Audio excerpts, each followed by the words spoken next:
কিভাবে পালিয়েছিল সাবেক সিইসি হাবিবুল আওয়াল জানা গেল। বিএনপির দায়ের করা মামলায় গ্রেফতার এড়াতে নিজ বাসা ছেড়ে আত্মগোপনে গিয়েছিলেন সাবেক প্রধান নির্বাচন কমিশনার সিইসি কাজী হাবিবুল আওয়াল। অবশেষে গোয়েন্দা পুলিশের হাতে ধরা পড়েছেন রাজধানীর মগবাজারের একটি বাসা থেকে।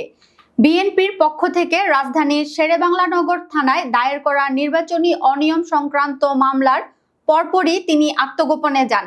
ওই মামলায় প্রধান আসামিদের একজন ছিলেন হাবিবুল আওয়াল। তাকে গ্রেফতার করতে শুরু থেকেই নজরদারি চালাচ্ছিল আইন শৃঙ্খলা রক্ষাকারী বাহিনী।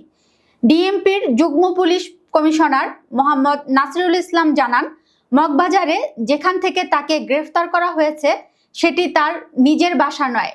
মোবাইল ফোন একবার চালু হওয়ার পর আমরা তার অবস্থান শনাক্ত করি এবং নজরদারির মাধ্যমে তাকে গ্রেফতার করতে সক্ষম হই।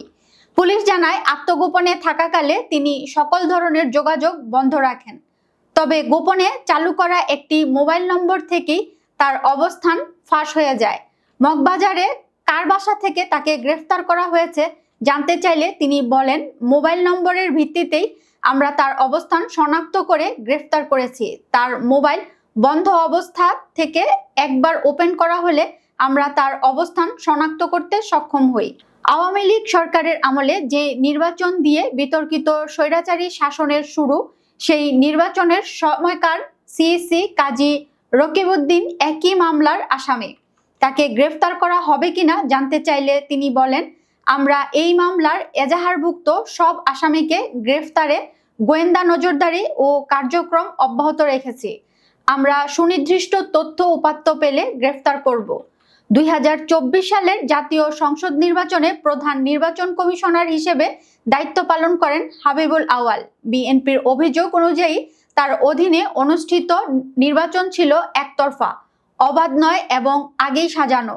অভিযোগে বলা হয়েছে, তিনি আওয়ামী লীগ ও ডামি ক্যান্ডিডেটদের দিয়ে নির্বাচন পরিচালনা করেন। এছাড়া ভোটের পরিসংখ্যান নিয়ে জালিয়াতি, মিথ্যা তথ্য উপস্থাপন, সংবিধান ও আচরণবিধি লঙ্ঘন করে নির্বাচিতদের গ্যাজেট প্রকাশ করার অভিযোগ রয়েছে তার বিরুদ্ধে। এই মামলার আরও এক আসামি আরেক সাবেক সিইসি কে এম নুরুল হুদাকেও গ্রেফতার করা হয়েছে। 22 জুন রাতে উত্তরা থেকে তাকে পুলিশের হাতে তুলে দেওয়া হয়। বর্তমানে তিনি 4 দিনের রিমান্ডে রয়েছেন। এই মামলায় আসামি করা হয়েছে মোট 24 জনকে।